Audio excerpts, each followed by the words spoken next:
Hello YouTube, Sam here from youtube.com/onlivegamer for the new Boston, and in this tutorial we're going to continue working on our FTP downloader.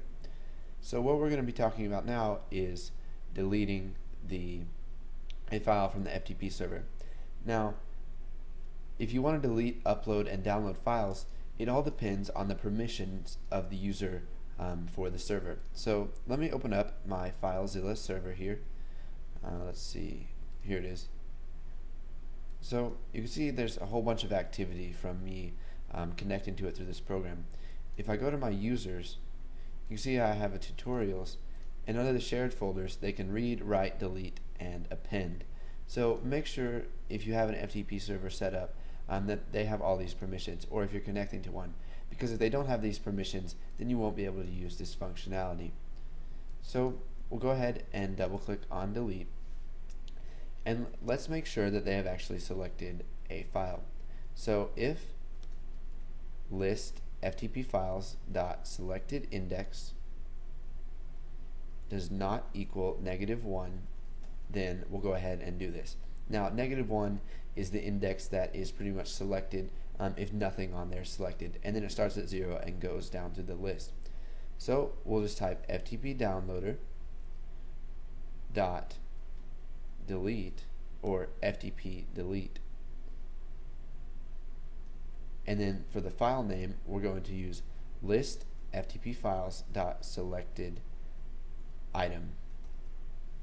So you may have remembered when we created download we didn't have this if statement right here, so what we need to do is add that up here. So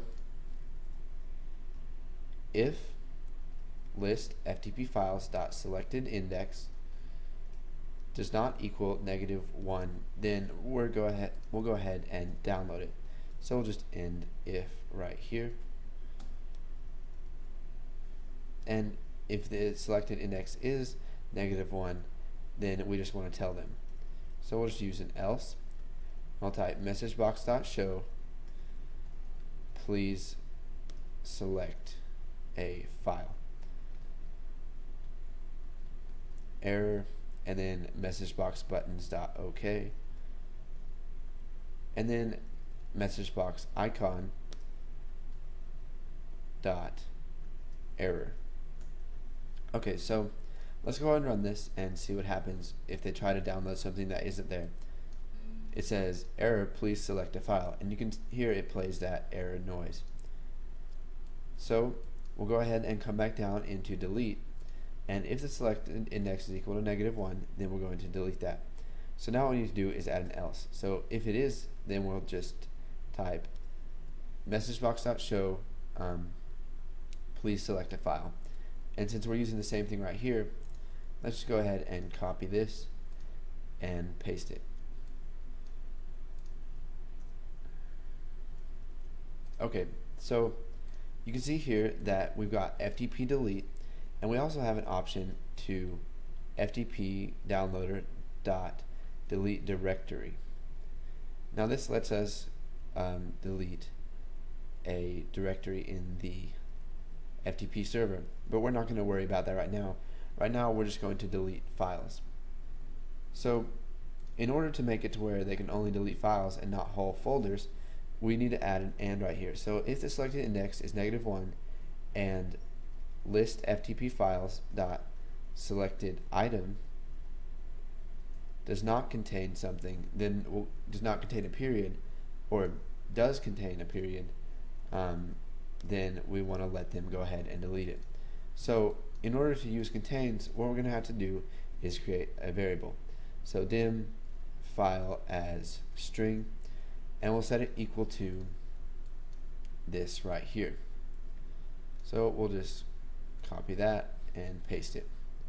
So if the selected index is not equal to -1 and file dot contains a period, then go ahead and let them delete it. Now we need to get rid of this right here. So we'll go ahead and run this, and we'll go ahead and not update server, we'll go to the home directory of our server, and let's delete the Jackal copy. So we'll go ahead and click delete, and you may be thinking, well, it didn't work. Well, if we go back to the home directory, you can see it's gone. So what we need to do whenever they delete a file is we'll type refresh list. So whenever they delete it, it's just going to update everything that is in that list box. Now what you could also do is add a message box so that it verifies that they want to delete the file, but we're not going to do that because if they're retarded enough to click it and they don't want it deleted, then that's their own fault. So we'll go ahead and go to home directory, and let's go ahead and delete this right here, and you can see that it's gone now. And if we click a folder right here and click delete, it'll say error, please select a file, because that is a folder. And then we can open that folder and we can delete stuff in there. So we'll go ahead and close out of that. And so put in this code if you haven't already. Make sure you change the button download code, and once you've done that, if you understand everything and you don't have any questions, move on to the next tutorial.